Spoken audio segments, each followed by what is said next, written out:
Okay, I'm gonna do a console game engine, C Sharp default console application. I just started a brand new console C Sharp console application in .NET Core. So we're not using .NET Framework. We're using newer .NET Core, and I'm using Visual Studio 2019. By default, it populates. It gives me a program CS file with a main function, static main function, and it writes hello world. So if I start it, we're going to see hello world, and then we're going to see a bunch of junk, right? And this is just telling us to automatically close when debugging stops. Enable this is kind of a debugging feature that it didn't just close the window. In .NET Framework, the window would have just closed, and that's because we're writing something, but we're not waiting for any input. So we wrote a line, and we hit the end of main. So the end of main means close. When main's finished executing, close the thing. But we could, let's halt that by adding a read. So what will happen now is we're gonna write a line, and then we're gonna wait for input. Once we get input, we'll go and exit main and then close, right?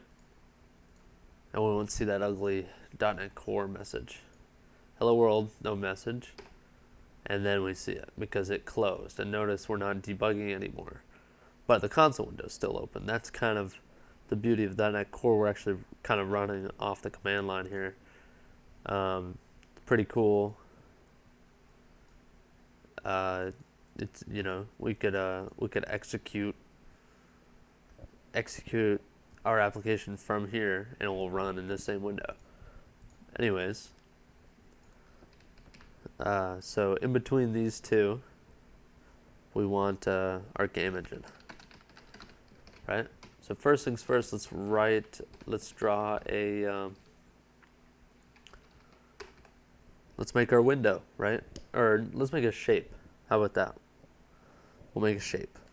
And I'm just gonna keep these classes in the same file for now because they're gonna be small. So let's create an abstract class called shape. Has an X, a Y, a width, and a height. And these are all integers, of course.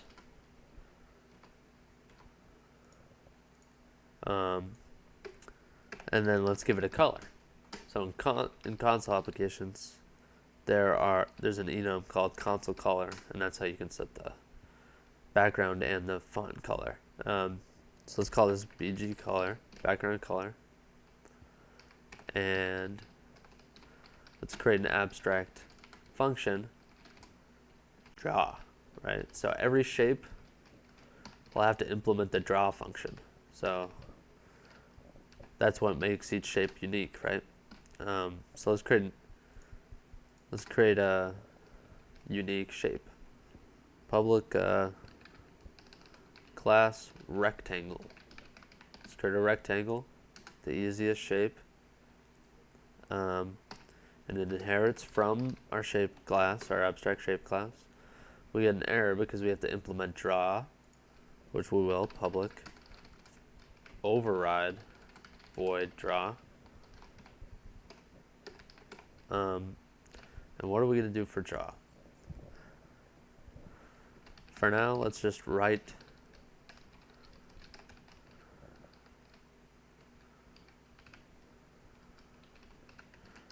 drawing rectangle, right? And let's create an instance of our rectangle, let's create an instance of rectangle, public, or not public, sorry, rectangle, rect, rct equals new rectangle. And let's set some of these variables. X, we'll bring it out a little so it's not right on the edge. X equals 2, y equals 2, so 2 over, 2 down. we'll say the width is you know, 8 and the height is 8.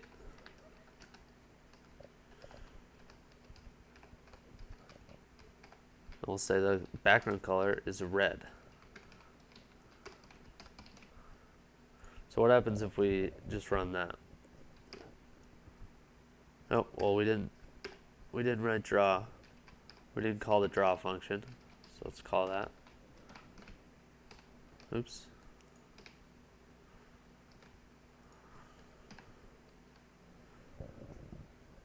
Drawing rectangle. Okay. That's good.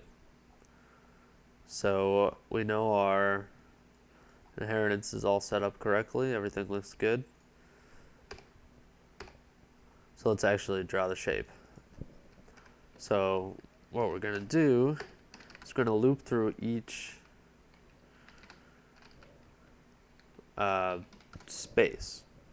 We're going to loop through each space, and we're going to set the background color in each pixel. I'm using that term loosely, and I'll explain that in a second. But we're going to set each pixel red, right? So let's do a nested for loop, 2 for loops. I equals 0, I is less than width, and do the same thing. Call it j. I would be using x and y here, but those are already variables. J is less than height. So what we're doing is we're looping through each row and column, each pixel of our rectangle, right? And we're going to set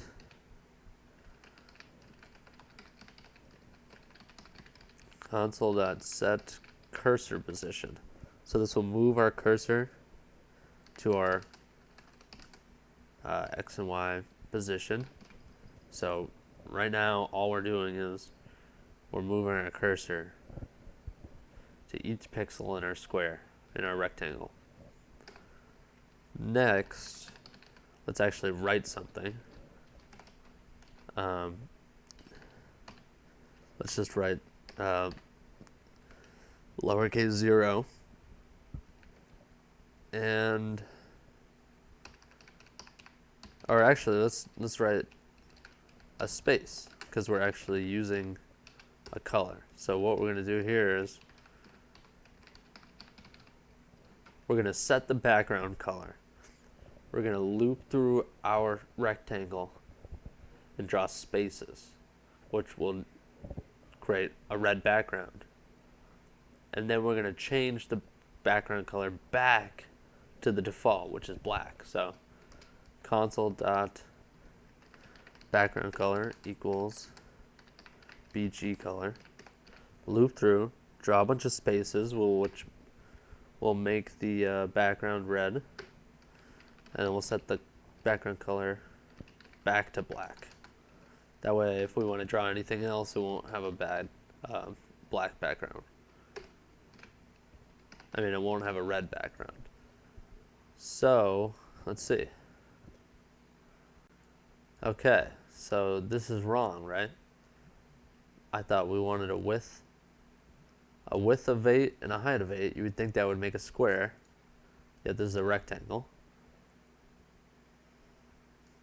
And that is because we go into the properties of our console window. You'll see, if you click on the different fonts in the font tab, it will tell you your actual pixel width and height. And that's because these numbers here, x, y, width, and height, they're not in pixels, they're in characters, right? So if this is 8 wide, we have 1, 2, 3, 4, 5, 6, 7, 8. 1, 2, 3, 4, 5, 6, 7, 8. The reason it's a rectangle, because each of these characters are twice as tall as they are wide. Or, yeah, see? Because we're using Consolus, which is 8 pixels wide and 16 pixels high when the font size is 16. It's a 1:2 ratio.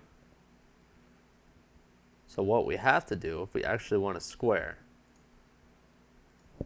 is we have to take into account that the height is twice as much as the width. So we actually want twice the amount of the width spaces as heights. We're working with rectangle pixels here, not square pixels. And now we have a square.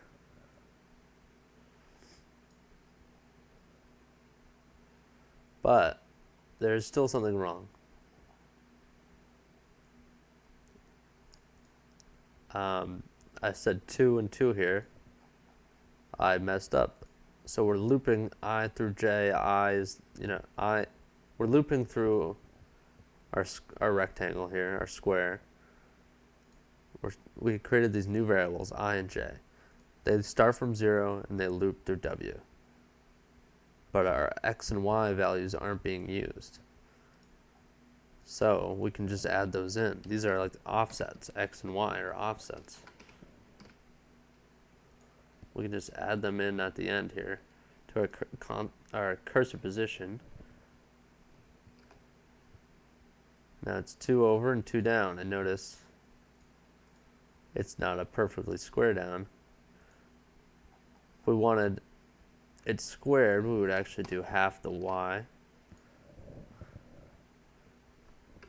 And now it's 2 pixels away, or whatever, it's, 8 pixels, depending on your font size.